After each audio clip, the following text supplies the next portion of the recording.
Um bom dia a você que nos assiste. Nós estamos aqui no nosso templo, na Igreja Cristo Bom Pastor.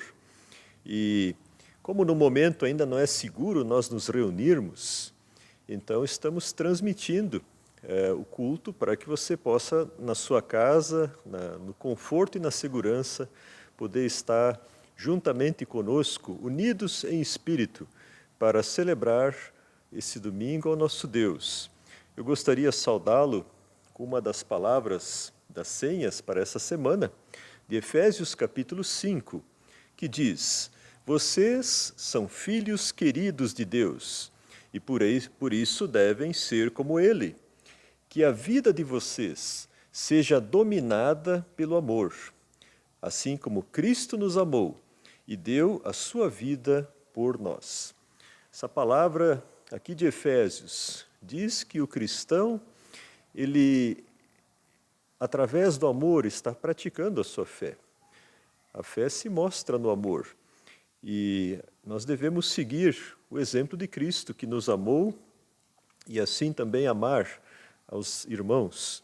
Essa é uma palavra para a nossa reflexão, nesse segundo domingo após Pentecostes, para esse momento agora. Vamos orar então, vamos fechar nossos olhos, oremos. Querido Deus e Pai, muito obrigado, Senhor, pela Tua graça, pela Tua misericórdia, pelo Teu amor para conosco.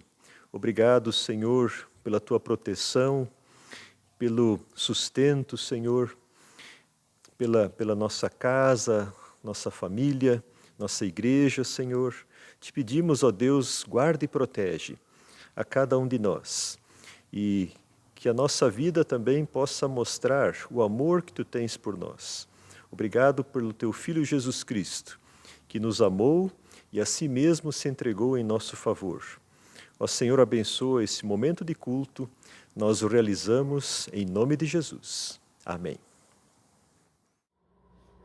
Eu quero saudar a nossa querida comunidade com o versículo bíblico de Salmo 108, versículos 1 a 4, que diz o seguinte: firme está o meu coração, ó Deus, cantarei, entoarei louvores de toda a minha alma, despertai saltério e harpa. Quero acordar a alva, rendei-te-ei graças entre os povos, ó Senhor, cantarei-te-ei louvores entre as nações, porque acima dos céus se eleva a tua misericórdia e a tua fidelidade para além das nuvens.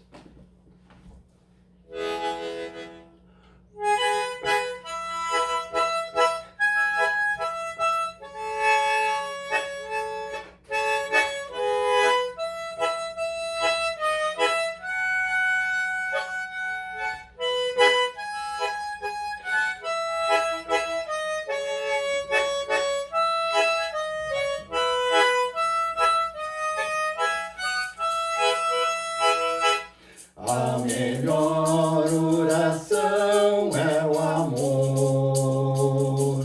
A melhor oração é o amor. Se tu queres orar, então deves amar. A melhor oração é o amor. Meu Senhor, eu já posso orar, meu Senhor, eu já posso orar. Se já posso orar, então devo amar. A melhor oração é o amor. A melhor oração é o amor. A melhor oração é o amor. Se tu queres orar, então deves amar. A melhor oração é o amor. Meu Senhor, eu já posso orar. Meu Senhor, eu já posso orar. e já posso orar, então devo amar. A melhor oração é o amor.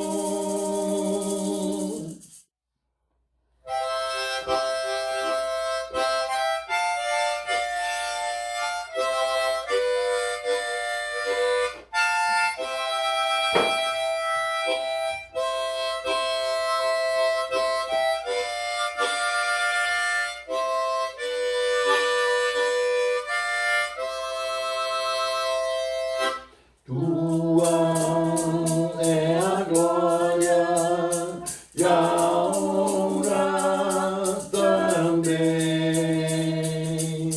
tuas para sempre.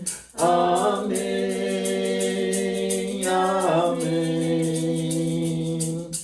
Teus os domínios, os tronos também, teus para sempre. Amém, amém. A ti eu me entrego, te adoro também. Amo absoluto. Amém, amém. Glória nas alturas, na terra também. Glória para sempre. Amém, amém. Tua é a glória e a honra também, tuas para sempre. Amém, amém. Teus os domínios, os tronos também, teus para sempre. Amém, amém. A ti eu me entrego, te adoro também. Amo absoluto. Amém, amém. Glória nas alturas, na terra também. Glória para sempre. Amém, amém. A graça e a paz do nosso Senhor Jesus Cristo sejam contigo. Nós estamos estudando nas últimas semanas as cartas às 7 igrejas de Apocalipse. O apóstolo João, quando esteve preso na ilha de Patmos, ele recebeu a revelação de Jesus Cristo, de que ele deveria escrever às 7 igrejas na Ásia Menor. A maior parte do Novo Testamento se compõe de cartas às igrejas. O apóstolo Paulo escreveu algumas de suas cartas quando ele esteve preso, como Efésios, Filipenses, Colossenses, Filemão, 2 Timóteo. Mesmo no confinamento, Paulo foi usado por Deus como instrumento de bênção para as igrejas. E por isso nós temos hoje essas cartas no Novo Testamento.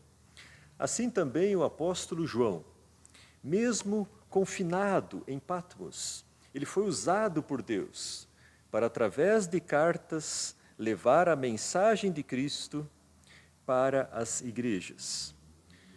mesmo situações de prisão e confinamento, Deus pode transformar em bênção.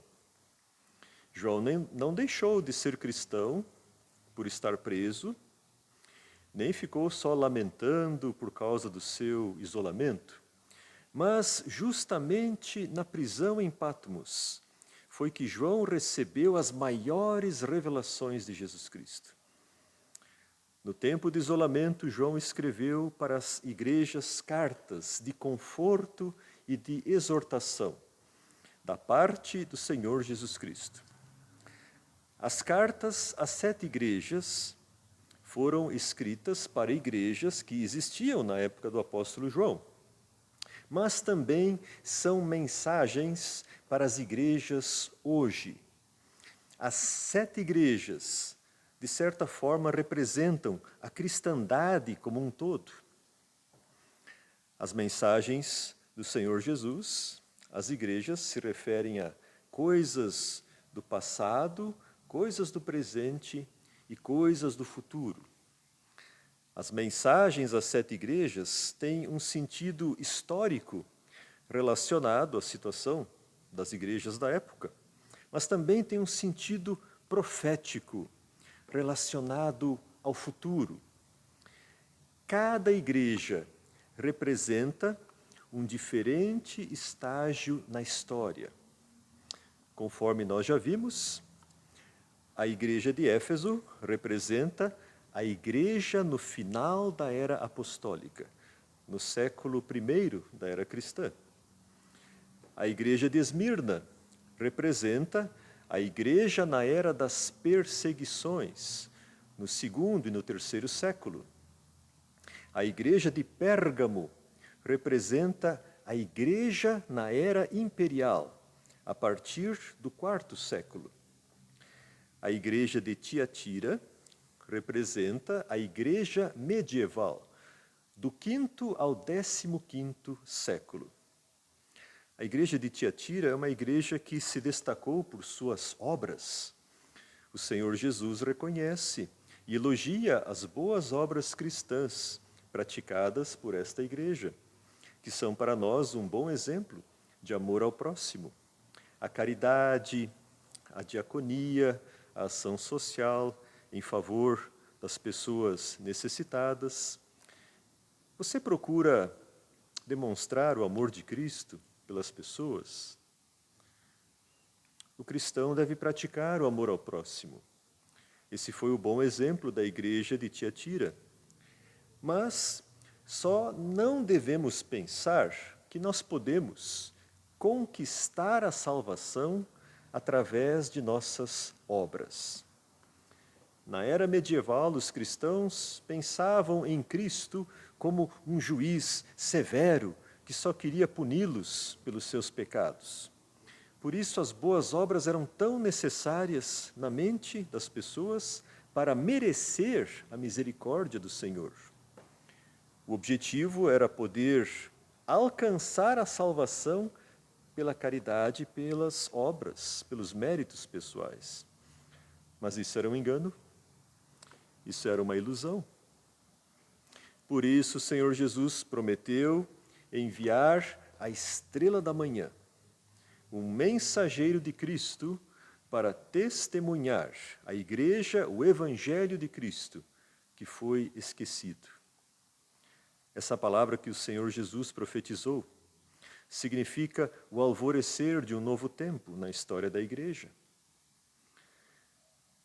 Mas até mesmo um poderoso despertar espiritual, capaz de mudar o rumo da história, não dura para sempre.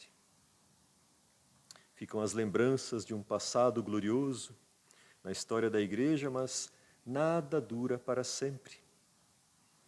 Hoje nós queremos estudar um pouco a carta à igreja de Sardes, que representa o estágio seguinte na história. Se você tem a sua Bíblia, eu convido a abrir em Apocalipse, capítulo 3, dos versículos 1 a 6. Vamos ler juntos Apocalipse, capítulo 3, versículos 1 a 6. Lá diz: Ao anjo da igreja em Sardes, escreve: essas coisas diz aquele que tem os 7 Espíritos de Deus e as 7 estrelas. Conheço as tuas obras, que tens nome de que vives e estás morto.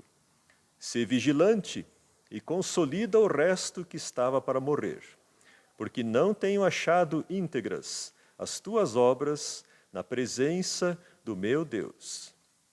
Lembra-te, pois, do que tens recebido e ouvido, guarda-o e arrepende-te. Porquanto, se não vigiares, virei como ladrão, e não conhecerás de modo algum em que hora virei contra ti.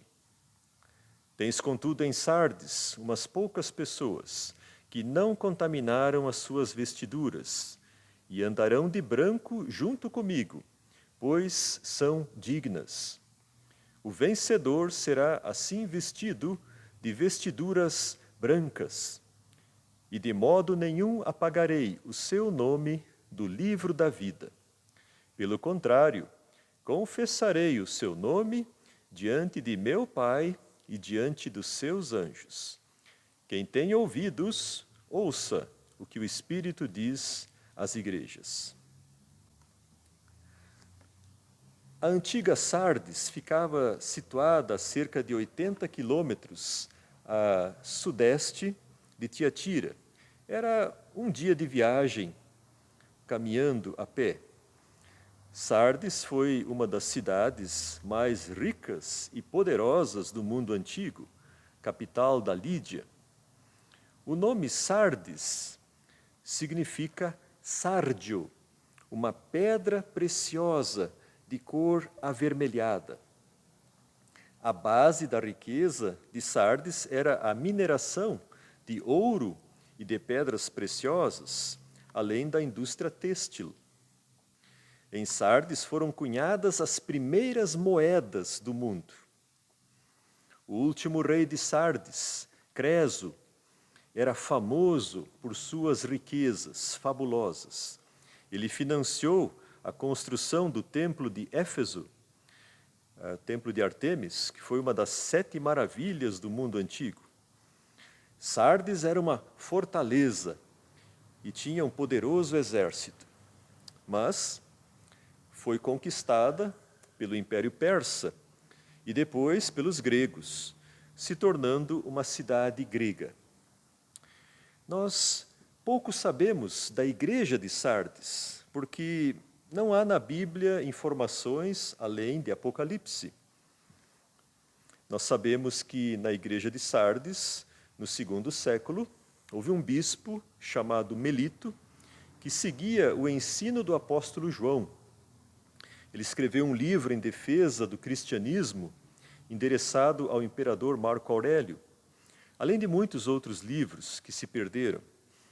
Ele ensinava que Jesus Cristo era verdadeiro homem e Deus, e esperava pelo reino de Cristo na terra antes do juízo final. Nas ruínas de Sardes, arqueólogos acharam vestígios de um templo grego, de um ginásio e de uma sinagoga. Atualmente, ali junto ao sítio arqueológico, está situada a vila turca de Sart. Jesus se identifica à igreja de Sardes como aquele que tem os 7 Espíritos de Deus e as 7 estrelas. O número 7 tem um significado importante na Bíblia, especialmente no livro de Apocalipse. O número 7 na Bíblia é um símbolo da santidade, plenitude e perfeição divina. Os 7 Espíritos se referem ao Espírito Santo de Deus, em toda a sua santidade, plenitude e perfeição. As 7 estrelas são os mensageiros de Cristo, são os pastores que guiam as igrejas com a santa palavra de Deus. Cristo tem na mão os seus mensageiros, que estão sob o seu poder, sob a sua autoridade e proteção. Sem a permissão do Senhor, nada, nem ninguém pode fazer mal aos mensageiros de Cristo. O Senhor guarda e sustenta os seus mensageiros. A mensagem de Cristo à igreja de Sardes indica que essa igreja foi uma igreja muito viva, mas, infelizmente, esfriou na fé. Essa igreja não tem problemas de doutrina, nem falsos mestres, nem seitas, mas o problema é a falta de prática na fé. A igreja de Sardes goza de uma boa reputação, de uma excelente reputação, tem um nome respeitado, mas as suas obras não têm sido perfeitas diante de Deus. Sardes representa a igreja avivada que morreu. O Senhor Jesus os chama a lembrar o Evangelho. O Evangelho que eles receberam e ouviram, para guardar a palavra de Deus, vigiar, orar e se arrepender. Porque o Senhor voltará como ladrão, de modo súbito e imprevisível, e os cristãos que não vigiarem serão pegos de surpresa. Na igreja de Sardes, porém, existem alguns crentes fiéis e dignos que não se deixaram contaminar com o pecado. Eles têm o seu nome escrito no livro da vida. Assim como eles confessaram o nome de Cristo diante do mundo, assim também Cristo confessará os seus nomes diante do Pai e dos santos anjos do céu. Os vencedores andarão de branco com Cristo. A igreja de Sardes representa na história o tempo que veio depois da reforma da igreja. Jesus prometeu para a igreja de Tiatira a estrela da manhã, conforme vimos Apocalipse 22, 16, a estrela da manhã representa Cristo, ou um mensageiro de Cristo, enviado para testemunhar à igreja a mensagem de Cristo. Na história da igreja cristã, houve muitos mensageiros de Cristo que se empenharam em transmitir a mensagem de Cristo. Mas nenhum deles conseguiu mudar o rumo da igreja cristã, assim como Martim Lutero. Tanto seus antecessores, John Wycliffe, Jan Hus, como os que vieram depois, Melanchthon, Calvino, John Knox, Menno Simons, todos foram estrelas que brilharam, mas nenhum com o mesmo brilho e esplendor que teve o grande reformador alemão, Martim Lutero, ou Martin Luther. Depois do imperador Constantino, Martin Luther foi quem mais influiu na história da igreja, tanto que, a partir da reforma do século XVI, começou um novo ramo do cristianismo, chamado evangélico ou protestante. Ele não foi imperador, nem rei, nem papa, nem santo, mas foi o simples filho de um mineiro e de uma dona de casa e neto de agricultores no centro da Alemanha. Seu pai ganhou dinheiro com a mineração e assim pôde enviar o filho para estudar em boas escolas e depois para a universidade estudar para se tornar um advogado. Martin era um bom estudante, mas aconteceu que uma noite, que ao voltar de casa, ele passou por uma violenta tempestade. E com medo da morte, ele fez a promessa de se tornar um monge. O seu pai não gostou nada disso, mas mesmo assim, ele ingressou na ordem dos augustinianos. Lá então começa uma nova fase da sua vida, no mosteiro. a vida no mosteiro era dura. Levantar cedo, meditar, orar, trabalhar. O irmão Martin era muito esforçado. Ele era inteligente, instruído e fluente em latim.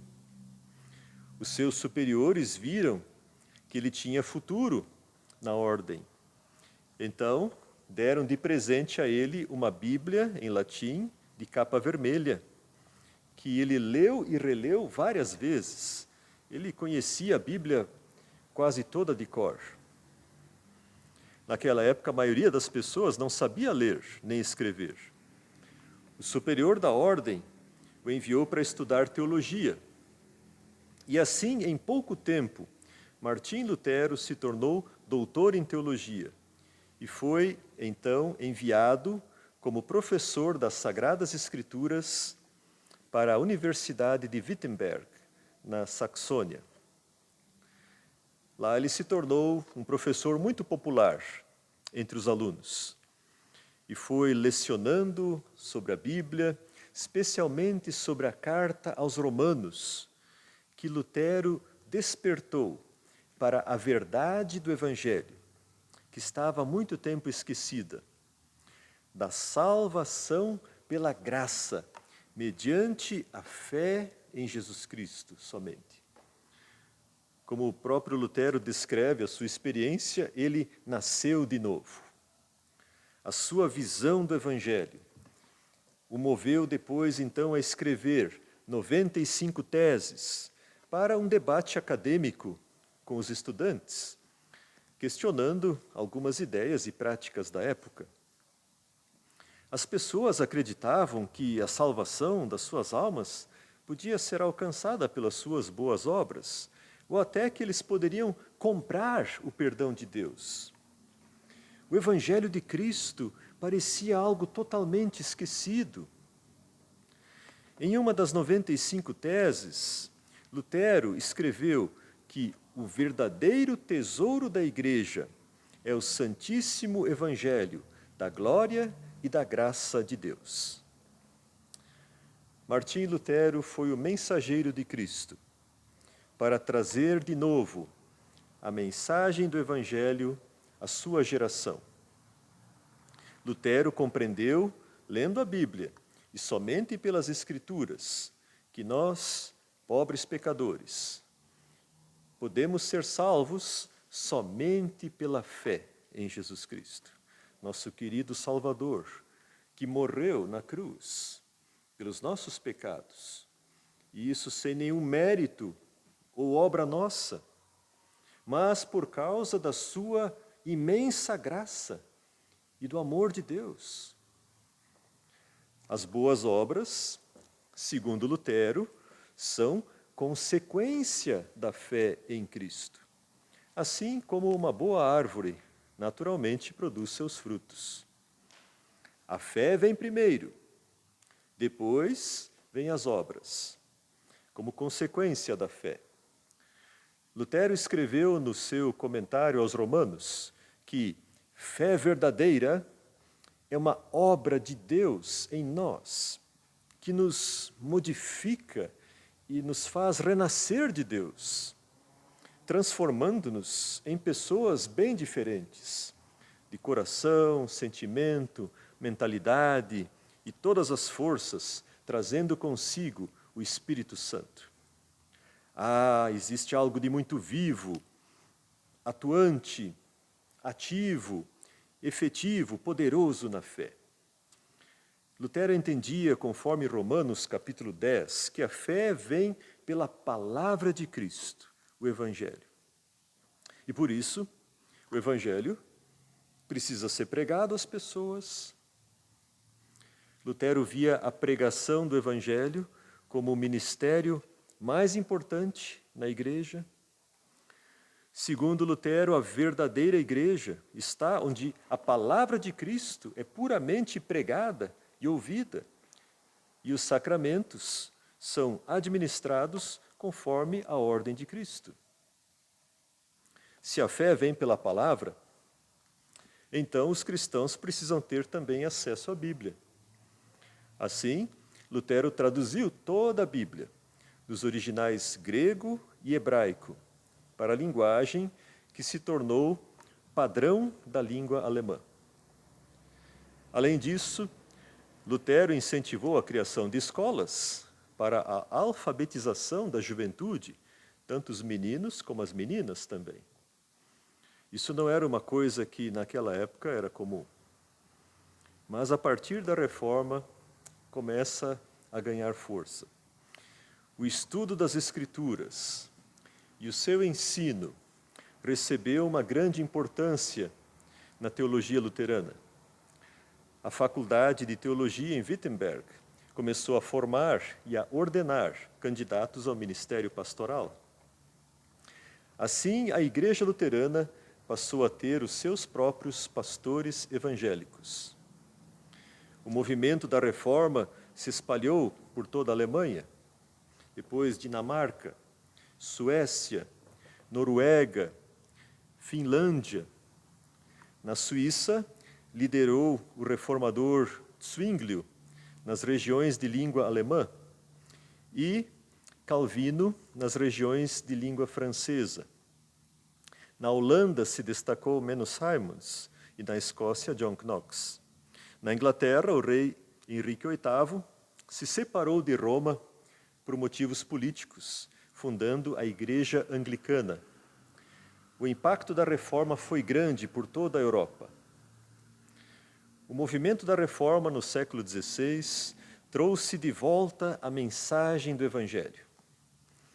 Do movimento da Reforma nasceram as igrejas luteranas, reformadas, presbiterianas, anglicanos, menonitas e batistas. Essas igrejas evangélicas tinham em comum a Bíblia como autoridade superior em questões de fé e prática, e a salvação por graça e fé em Jesus Cristo somente. Mas, depois que os reformadores morreram, o movimento foi perdendo a sua vitalidade original. A fé viva foi substituída pela preocupação com a doutrina correta, a ortodoxia. Embora permaneceu a verdadeira doutrina, faltava a prática da fé e do amor cristão. O problema não era a doutrina ou confissão de fé. O problema verdadeiro era a falta de vida espiritual da maioria dos seus membros. Os teólogos da ortodoxia gostavam de polêmicas, de discussões teológicas infindáveis e disputas doutrinárias. As polêmicas e a inimizade entre católicos e protestantes acabou resultando em 30 anos de guerras, mortes e destruição. Não basta só conhecer o Evangelho, é preciso viver o Evangelho. Uma igreja pode ter uma boa doutrina, bons pregadores, bons cultos, boa organização, bons programas, bonitos prédios, templos, e mesmo assim, a maioria dos seus membros não tem comunhão com Jesus. Sem verdadeira comunhão com Cristo, a vida espiritual morre. Não basta apenas ter a doutrina correta, é preciso ter uma fé viva. Se a pessoa não pratica o que aprende da palavra de Deus, a sua vida espiritual definha e morre. O Senhor Jesus diz na carta à igreja de Sardes: não tenho achado íntegras tuas obras. Lembra-te, como tens recebido e ouvido, guarda-o e arrepende-te. A mensagem a essa igreja visa o seu reavivamento espiritual e a prática da fé. a carta ainda adverte da repentina vinda de Cristo para a sua igreja. Havia, porém, nessa igreja um remanescente de crentes fiéis. Também na história nós verificamos isso. Na história da igreja luterana havia alguns pastores piedosos nessa época, como Philipp Spener, que tinham um desejo sincero de renovar e reavivar a igreja evangélica. Spener era um luterano convicto, mas ao mesmo tempo ele via com tristeza a situação espiritual da sua igreja. Spener escreveu um livro chamado Pia Desideria, no qual ele traz propostas práticas do movimento que seria conhecido na história como pietismo. Muitos pastores e leigos na igreja luterana seguiram as ideias e propostas do pastor Spener. Os pietistas valorizavam a leitura da Bíblia e a sua divulgação, a conversão pessoal a Cristo, o evangelismo, a oração, a prática da fé e do amor fraternal. Eles evitavam as polêmicas e as discussões inúteis e desnecessárias. Eles valorizavam a busca da santificação pessoal, o arrependimento, os frutos da fé, a renovação diária pela meditação na palavra de Deus. Spener ensinou que a palavra de Deus deve se tornar viva em nosso coração. Em alemão tem uma breve definição. Was ist ein Pietist? Wer die Bibel studiert und nach dieselbe ein heiliges Leben führt. O que é um pietista? É alguém que estuda a Bíblia e, conforme a mesma, vive uma vida santa. Os pietistas foram difamados, foram zombados, foram desprezados pelos seus inimigos, mas mesmo sendo uma minoria, a sua influência espiritual na história da igreja luterana foi algo notável, sem paralelos. Por toda a Alemanha surgiram pequenos grupos de edificação espiritual. Um outro líder pietista, amigo de Spener, chamado August Hermann Frank, fundou uma escola para crianças pobres e um orfanato em Halle, na Alemanha. Depois, ele ajudou a fundar também uma sociedade bíblica, a primeira sociedade bíblica do mundo, para impressão e distribuição de Bíblias e Novos Testamentos. O remanescente crente fez diferença na vida da igreja. O movimento pietista, que iniciou no século XVII, se tornou o mais importante movimento de reavivamento na história da igreja luterana.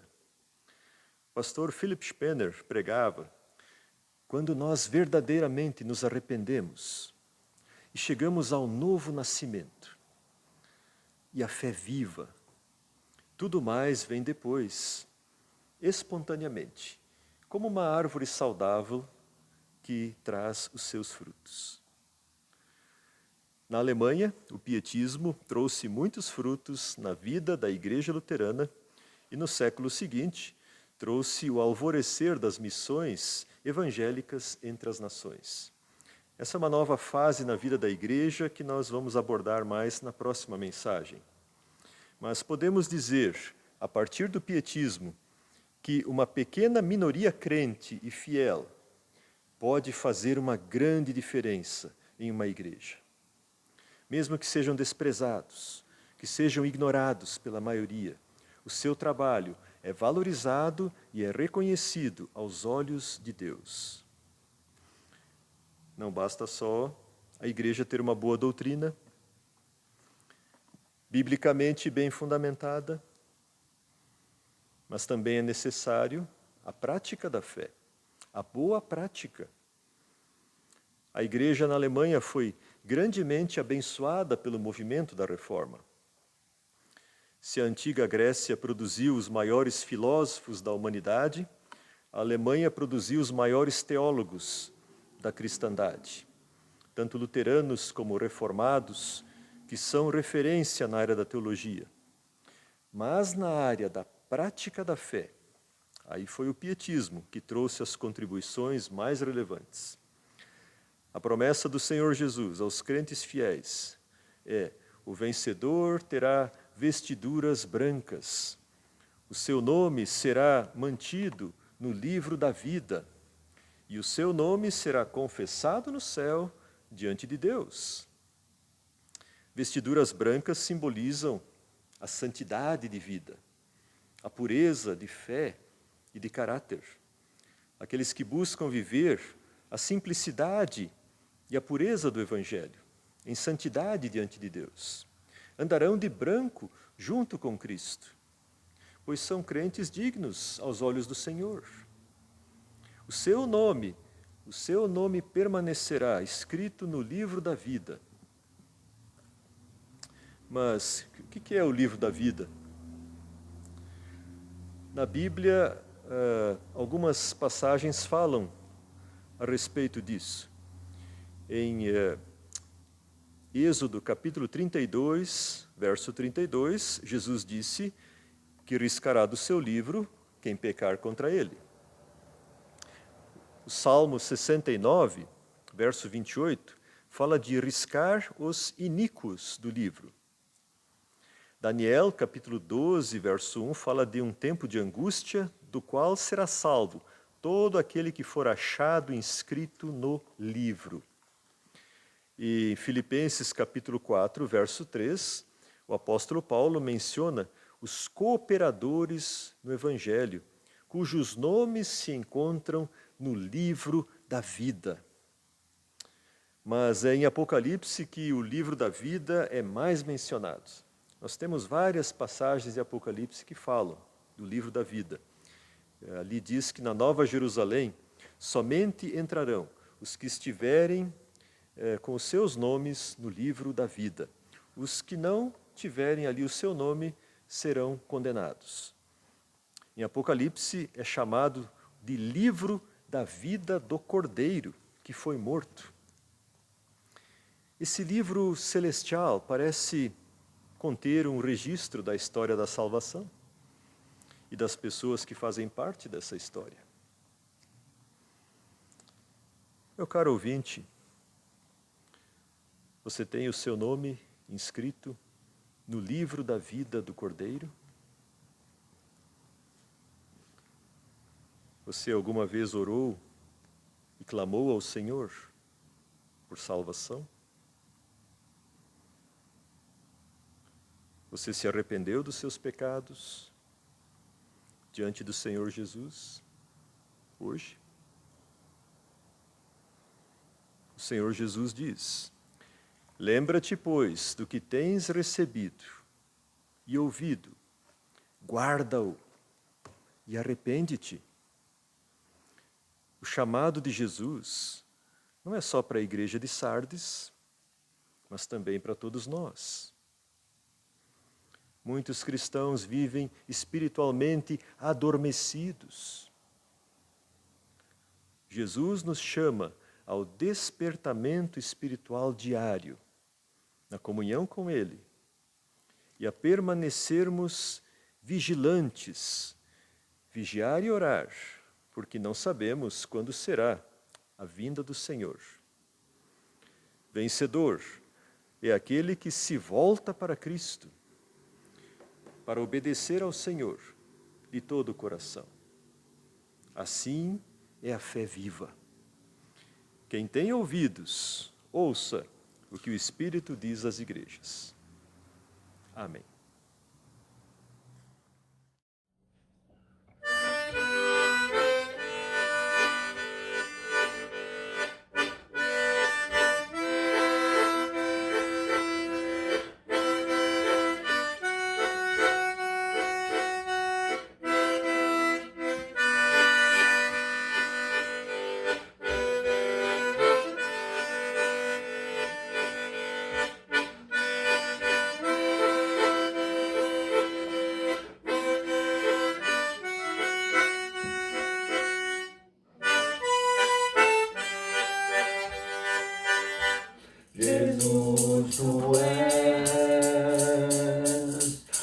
a pessoa mais importante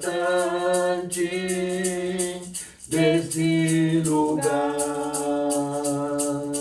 Jesus, tu és a pessoa mais importante deste lugar. Rei dos reis, Senhor dos senhores, tu és aquele que minha vida mudou. Rei dos reis, Senhor dos senhores, tu és aquele que minha vida mudou. Jesus, tu és a pessoa mais importante deste lugar. Jesus, tu és a pessoa mais importante deste lugar. Rei dos reis, Senhor dos senhores, tu és aquele que minha vida mudou.